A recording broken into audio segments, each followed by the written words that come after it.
Quiet future. Roswell. Roswell was a tasty treat. Iced cream floating in ice-cold root beer. Hamburger topped with cheese. French fries, deep fried in bacon grease. No mere burger, but still it satisfies. The heart, like a rolling nickel, slid into the jukebox. Their eyes were bathed in light. Not the flickle flame of combusting wood and wick, but the steady glowing trickle of neon lights growing in the thick smog of a steamy LA night. As the pendulum swung the tick and tock, Gear and John lost their sight, and soon all of their thoughts were dressed in the clothes of their own mind's light. For the first time eating the blessed bread and wine, Christ's body and blood, free of all the sin he confessed, John knelt on the rail. A loud thud stirred him to look up. The large wood cross of Christ was lying in mud. He too was in mud now. He stood and trudged through the mud, thick and deep, sucking at his feet, pulled his hood overhead, noticing the creep of a dark storm. He tried to lift it alone, but failed. Then his sleep was disrupted as coffee whiffed his way. Morning in this desert town. How much longer would they drift? They walked and walked across the dirt, during day and with the stars. They had fun and they shared a hurt. They mathed and drank in empty bars, with temperance and holy cheer, sharing their spiritual scars, sometimes crying, tear after tear. Now the heart brought the old power of the moderns. It started here, at this small one-story tower, and on a small, forgotten moon. "John, get down here! There's a tower down here!" John came down with a spoon in hand, never putting the sweet molasses in his mug, the croon of a man working to entreat the object of his wandering eye, the jukebox's long silent beat playing like a dramatic sigh. The tower spiraled down and down into a dark, inverted sky, empty, hollow, where voices drown. Peering over the precipice, into where the tower sank down, like circles of hell, avarice, lust, and the rest. Across a bridge they saw a tunnel, heard a hiss. "I'm not going across that bridge," said John. "Once you cross, you can't turn back. I learned my lesson. This bridge is like the hedge. We can still turn back." "I'm going, and so are you. If we don't, this will ever burn as a regret we did not do." "I don't like this place, Gear. I feel like we'll get stuck. We can't get through anyway." They came to a steel composite door. "Novus Ordo Seculorum." We stopped the heel from crushing his skull. Diablo reigns across the land, in the sky. What is above came from below. As they crossed the bridge, the dark sky thundering with red lightning, the door was at the tunnel's entrance. Try as he could, nothing budged the door. Then, by the flash of red light, the inscription above the door was made visible to their sight. "What does that mean, Gear? My Latin non bonum est." This can't be right." "What?" "Gear."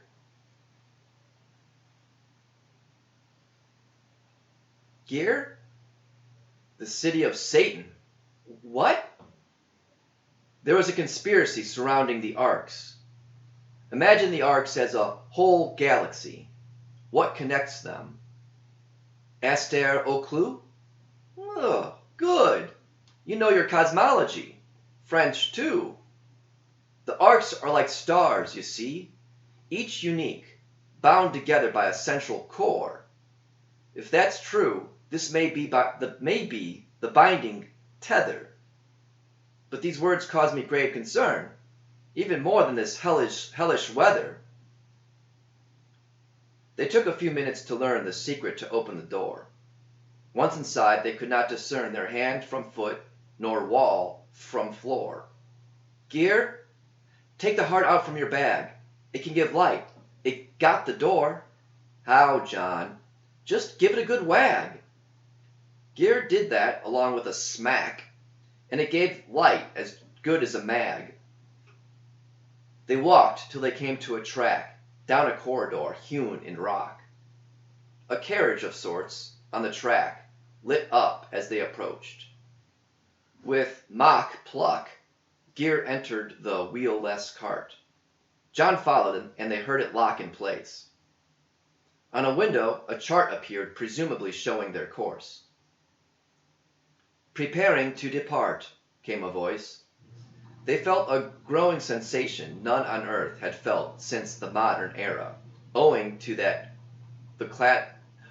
what the cataclysm dealt. Acceleration on a track, made with modern magic. John knelt by a window. His face went slack and ashen gray. A wretched sight before him lay. Gear, on his back, resting, looked John's way. All the light in them went dim. The carriage came to its first stop. The cabin light went out. What they saw had no name. They were men once, generations ago. Now they writhed in their shame, disgusting manifestations of deadly sins adapted for, after godless generations. They did not look like men of yore, strong and proud with eyes that see the light of God and her adore, the handmaid of divinity. They were human once, but they bred themselves into apostasy, such that Jesus could not be bled to redeem them. They had no soul. These creatures were the living dead, who fled the surface to this hole, after the cataclysm came. Satan, eater of man, stole them for his own. They sought the same as all men seek, sating desire. They are no longer man by name. No man was selected to sire the offspring of this bastard race, born of potions, spells, magic, fire, archaic ideas that trace their way to the modern man. Power over nature, absent God's grace. Moderns built their tower, reaching within, reaching to hell. Non serviam to God's power, and now they have no soul to sell. They drank of water from the fount of youth, offered by he who fell, the one whose pride is paramount. These creatures weren't born, they were bred. Bred like pets their owners can mount, ride through town, control, instead of loving random chance and fate, to let a child by will be led. But these men chose to arrogate God's power to those who construct these pitied ones, only to sate wants that lead man to self-destruct. They saw the mote and not the eye, because the log was never plucked, and now it's festered to a sty. The door opened. In came a stench that all explanations defy. Heat poured in, causing sweat to drench them before the cart's door could close. They soon fainted on a bench. A strange time passed before they rose. John awoke and was struck with fear. His blood curdled and his heart froze. A creature lay down next to Gear. John screamed and jumped then and tried to tear the thing away from him. But Gear embraced the thing. John could not bear the sight, so he opened the door and jumped, waking from his nightmare. Gear lay alone. A vicious snore ripped through the rather spacious cart. John got up and looked out the door. The hypogean views depart from what John encountered above. Up there, in the light, there was heart, a possibility for love, the type of the highest order. That which Jesus holds for us. Love God grants the natural order. The love that guards against the day when Satan worship spreads disorder, when Masonic rites cause dismay, when pagans and witches deny God and demons come out to play, with the atheistic battle cry, pronouncing God is relative, when all men succumb to the lie that reality's subjective, each man claiming himself a god, abrogating the objective existence with a wink and nod. But it is ourselves we deceive, choosing pride over faith in God, swept up by what senses perceive, estimations touted as fact, something new in which to believe, something scientifically backed, something doubting fingers can probe, while God is viciously attacked, mocked like Christ in a purple robe. Such evil has its day or hour. God, creator of man and globe, allows it but does not cower from hatred at him thrown, because mankind holds no power over God. Man is flesh and bone. God is love, and it's him we mock. It's love itself we scourge and stone. Christ refused to make bread from rock, to rule this world, Satan's domain, to perform miracles that shock, to reject his Father and reign as King for all eternity, to treat man with hate and disdain, to rive the Holy Trinity. To not die for man was a choice, a hopeless possibility. To think John's lonely desert voice could have heralded a dark Christ, but Jesus obeyed Abba's voice. When us mortals would be enticed to sin, lacking all faith and grace, and that is why Jesus is Christ. He is God's only Son. His face shines with the light of God. He, born of Virgin Mary full of grace, who with 7 sorrows does mourn, her Son, mocked, beaten, crucified. When he was born she did adorn him in swaddling clothes, but he died, his body torn, wrapped in the shroud. The man even Peter denied knowing. The man who spoke to crowd after crowd, who speaks to this day, who's in your heart, not on a cloud. He ascends as a soul from clay, taking with his mother, Mary. Salve Regina, Mater Dei, save us from hell, it is scary. The demons come up from a pit, wisps of smoke, the unwary breathe in, till they are bit by bit worn away in unawareness, while Satan cooks you on a spit. Such a demon came to possess John. He felt it pull at his soul. A blind, self-abandoning yes sucked John in a hate-filled hole, where his soul met torment and pain, losing his will to its control. Gear awoke. John slept, a look of pain on his young face. He took M's cross out. Peculiar, he thought.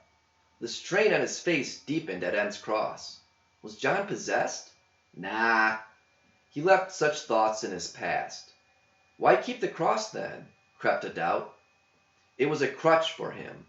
How could he bring modern ways of thought back with his tight clutch on myths? Abandon them and learn modern secrets. You'll be a great one. The delusional thoughts burn through Gear's humility. Your fate escapes you so long as you hold to M's love. You know she has hate for you, pervert. But you still hold on. Take the heart to death 6. Say yes. Pleasures and treasures untold await. In a flash, an array of dark figures, wisps of black smoke, surrounded Gear. This dark display shocked him, and he began to choke at the accompanying stench. It was over and gone like smoke in a strong wind. He could not wrench the image from his mind. Pure hate filled this cave. He sat on the bench. Next, John started to levitate, asleep on the bench. I'm in hell, Gear thought. No, you're not. Imitate me, son. Say this prayer to dispel the demons, and I'll exorcise John. On your knees. Pray what I tell you. O Holy Mother, despise not my pleading request, distressed as I am. Hear my sincere cries. For countless years I've been obsessed by the demons who hate thy Son. Help me before I am possessed. To thy motherly love I run. Thy foot crushes the serpent's head. In the name of Jesus, your Son, exorcise them before I'm dead. Like me, they are God's creation, and by God I will to be led. Gear, with a slight hesitation, repeated the prayer. In his mind, remember the meditation echoed.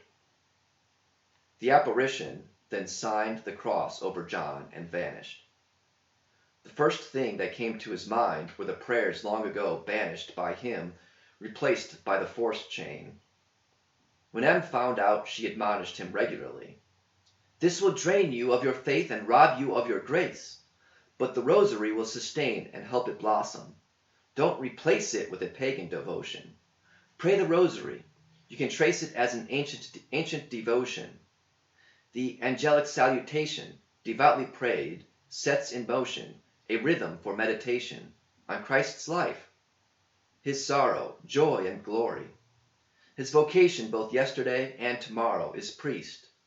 He drifted some years ago, choosing to borrow new, exciting ideas from modern books. But they soon displaced elements he found burdensome in faith, which would have been erased completely were it not for Em. His new thinking left him disgraced, and this confrontation with them, the demon pricks, brought to the fore the depths to which his heart he sank. With Em, passion ruled. He was in a war with himself, to follow his heart or hold fast to his faith. It wore on him deeply. The demons start with any weakness they can get, and from there proceed to impart their influence until you let your thoughts succumb to what they say, to tangle you within their net of lies, driving you to pure dismay, to a satanic sacrament, suicide. They hate and betray, and will use disillusionment in their contrivances to trap you in darkness that will prevent you from knowing you're in a trap, without divine or angelic interference, like a hard slap to the face. Hateful demonic influence disguised as a light will present all things satanic, pride, vice, hate, and death, as a right you have to freely exercise. They subvert and pervert the light of truth, because demons despise men and will take us to hell, where they'll feed on your hopeless cries as they ring an angelic bell, reminding you you once had a choice like them. And just like them you fell. And God's terrible, quaking voice will forever ring as remorse gnaws your conscience. Demons rejoice with your enemies as they force you to desecrate the one thing for which you should have had recourse, the one thing for which angels sing as they guide the martyrs to new life, the one thing that robs death's sting, the thing towards which all saints drew, the thing we hapless souls can't find, even though in it our souls stew, that which the ordinary mind of the average man you know protect lest it be undermined, the thing from which all virtues flow, the good mankind's religions find, the help from tools, the food we grow, abstract thoughts genius minds designed, the thing for which all men burn, love, the thing the demons have denied, the thing God demands of you, love, the very thing that sets wrongs right, the virtue that defeats sin, love. Deus caritas est. The light, his Son, baptized by the Spirit, Christ the King, bow before his might. Humble yourself as demons spit on the King who doth protect you. Tell your King to his face you quit. Tell him his love you eschew. Tell him, you creature man, he is wrong. Tell him, you twerp, that you outgrew his holy reign. Sing him thy song, O pitiful soul. See his feet, spiked to the cross. Now sing your song. What did you want? What did you bleat? You want what? That man's wife? For sex. Kiss his ring, his instep, his feet. How dare you ask, Lord of lords, Rex Rexorum, for this filth, this sin. To hell with you! Oh, how you vex him! All this time you held within your heart this lust. He doesn't know you, never did. You are fallen. He bleeds for you, but still you throw curses at him? Where is your love? Go be with Satan down below. He did not show our Father love, neither do you. His flesh and blood, he gave it for you out of love and obedience. His red blood, his torn flesh, that is why you bow and kneel. He who knew love gave blood for you, an unbreakable vow. Life is suffering and desire, but the King is right here and now. His word is living, holy fire. He has wounds from this life like you. Let his love be your one desire. When you suffer, he suffers too. Do not revel in sin's base pleasures, nor seek to totally eschew all of life's good little treasures. All you need not to escape the pain that out to you this life measures. Your King redeems you with this pain. Your suffering is sanctified, because your pain becomes his pain. He bleeds for you, yet you denied him. But he sees just what you are, and of hell you are terrified. He, your King, will never be far. Fight with him. You will never lose. He is more constant than a star. But if you ignore him and choose otherwise, then hell will consume you, and God will exact his dues. His mansion will not have a room for you. He gives us what we need to be free of eternal doom. He doesn't command us to plead for mercy. He just says to ask. Humbly, humbly, tell him you need help. Gear, all you need to do is ask. My God, what's happening in here? Why have we been given this task? I'm so confused. You are nowhere I can see. You just let me leave you. I turned to them out of fear. Foreign gods, idols. Now I grieve the loss of you. My soul is torn because back then I did believe. Up till then from when I was born. But I lost you, let go, forsook. Now I'm impaled by Satan's horn. He has me hanging by a hook. But you're still there. I just know it. My desperate ignorance took me from you to the roasting spit of a satanic barbecue. But your love seems to never quit, when I'm a wreck, clearly askew. And now the friend I've come to love, to the demons his soul withdrew. Now my friend is a hollow glove. The hand that controlled it is gone, gone like his new burgeoning love. What? Did he not love you? From dawn to dusk? I watched him. He prayed all day. He prayed to you and your son. He just answered his master's call. Your sacraments he never got. The grace therein would have been all he'd need to say, Demon, you're not my master. It's with God I dwell. But you are God and I am not. A man's will you do not compel. I guess I do not know his heart. But I can't believe that he'd sell his soul and utterly depart from you. Demonic persuasion must have for a long time been part of his life, a black invasion from the life in the pagan kingdom, absent the divine invasion so ingrained in Martel's kingdom.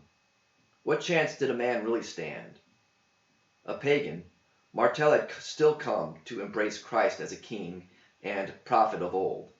But as a god, such a leap of faith would demand a power from the very God who would ask of men their belief, to raise them up from where they plod like cattle, men stricken with grief and sorrow, remorse, and the urge to kill and mate. Is there relief from toiling days, from whips that scourge, from emotions that seize control?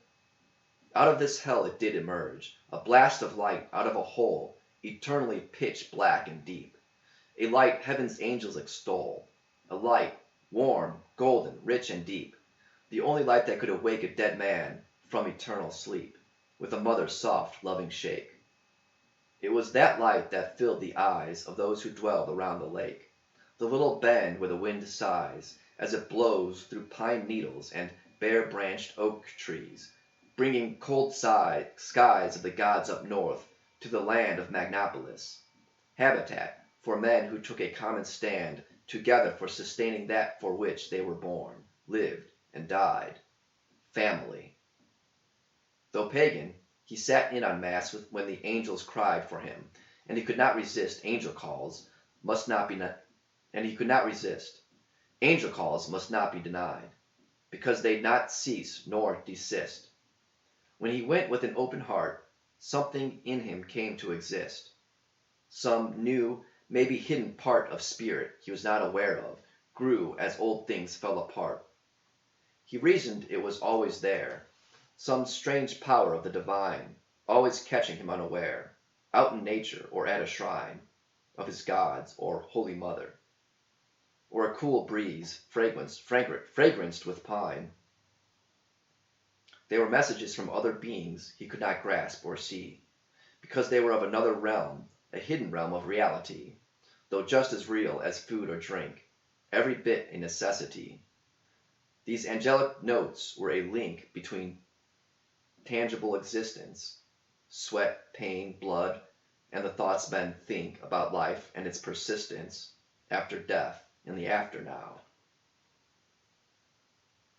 Gear pondered them with insistence in a tautological row with himself. Around and around, he went wondering if the vow he took to be priest was a sound decision. Who were these other gods, he thought, and why was he bound to the one God of his mother? Cuius regio, eius religio. There were other gods, and having one was a noose around his developing neck. So he made the choice to cut loose and take the collar off his neck, dabble in the esoteric, explore treasures of the shipwrecked civilization whose magic, it seemed, was just starting to spark again under the bishopric of Dunlach, who was driving arc studies with support of Martel. Gear badly wanted to embark on this journey, gather intel, buried vestiges of that age of ages, when the quantum spell was cast and inscribed on the page of truths with elements, motion, space-time, and reason, the wise sage who personifies the notion that truth exists and can be known. So Gear plunged into the ocean depths to discover the unknown past, the outer limits into the strangeness of the twilight zone. Gear rejected grace and fell through the pit of hell, alone, not quite.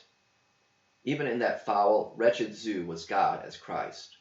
Word, just, truth, right. Gear lost the way to love and truth. He had it all within his sight, but lent his ear to seers of sooth, and naturally, of course, he fell as he carved his own truth, and is now tortured by remorse, here in this dark, cavernous hell, reminded now to have recourse to she whose yes rings like a bell. Mary without sin was conceived, she who felt her son go to hell, and the 7 sorrows received. He lived in 2 worlds and did not know it. He was so self-deceived, he ended up casting his lot with the world. All in life seemed well. In a few short years he forgot the prayers that save a soul from hell. All the saints, the angels too, cried with the dolorous, solemn bell, whose toll told of a soul that vied to walk the dark and cobbled streets of man's city, where lost souls died, blind to the warm light virtue greets the eyes with, the same lights that guide traveling souls to God's city streets. Now there was nowhere he could hide. The light left him fully exposed. If he could have, he would have died, to be eternally reposed, to be wiped clean of consciousness, as if to life never exposed, an end to life's atrociousness. He knew that this life was not the end, and there derived its preciousness. The way he ruled his heart could send him on the wide, merry path to God the Judge, not Jesus the Friend. Gear's hard heart was being run through by the jagged sword of remorse. How did he become so askew in his thinking? Over the course of years wandering for the truth and its ever-evasive source as a child and throughout his youth. It was not fair. He lost his dream in this quick life lacking all ruth, and no going back to redeem faded aspirations that left him without a glimmer or gleam of hope. Now utterly bereft, The past was past and future bleak. The present here and now was cleft between the two, a timeless streak of decay and growth, death and birth. Now he felt like a circus freak, an imperfect man right from birth. His face grotesque, his mind insane, from vice his joy, from drink his mirth, forsaking grace for the mundane. Obsession with primal urges, blind eyes to all but the inane. An image slowly emerges. Blades of grass poke through winter snows, and hope explosively surges, like birdsong as the morning glows. He's not dead yet. He can still dream. He is life. His red blood still flows. His muscles don't quite burst the seam, but he's still strong, and he can math, and he can see beyond the steam of this hellacious hole where wrath and hate whirl and swirl in the dark, narrowing the wide, trodden path to appear as one you'd embark down wrongly thinking it is good.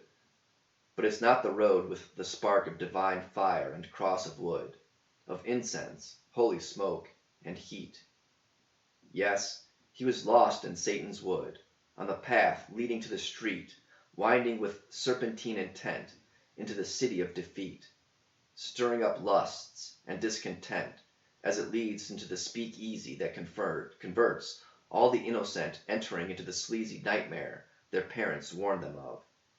Bare chests and booze made it easy to suck gear into the silk-like glove of luscious, voluptuous joy, free of self-sacrificing love, the kind of love that did annoy him with obligations to pray. But prayers are like a horse of Troy. Packed inside them is an array of angels and saints, beauty, awe. They fill the air like ocean spray.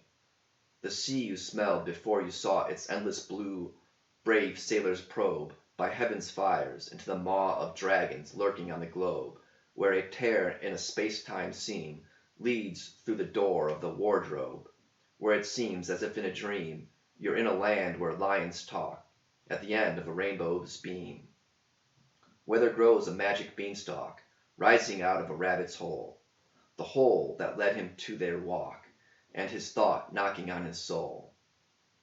Quo vadis? Where are you going? When you get there, will you be whole?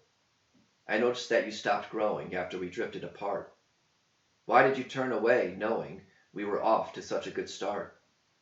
You're not ignorant of your end. Even from the saints I depart for a time, but I never send the spirit away. I am there, always, even as you descend into the pagan's tempting stare. They deny me. They'd have you, too, think all punishment I forswear. Think what would be if I withdrew from the burning hearth of your heart. Here is a hint. Here is a clue. Quis ut Deus? To him depart wrath and fury, lightning, thunder.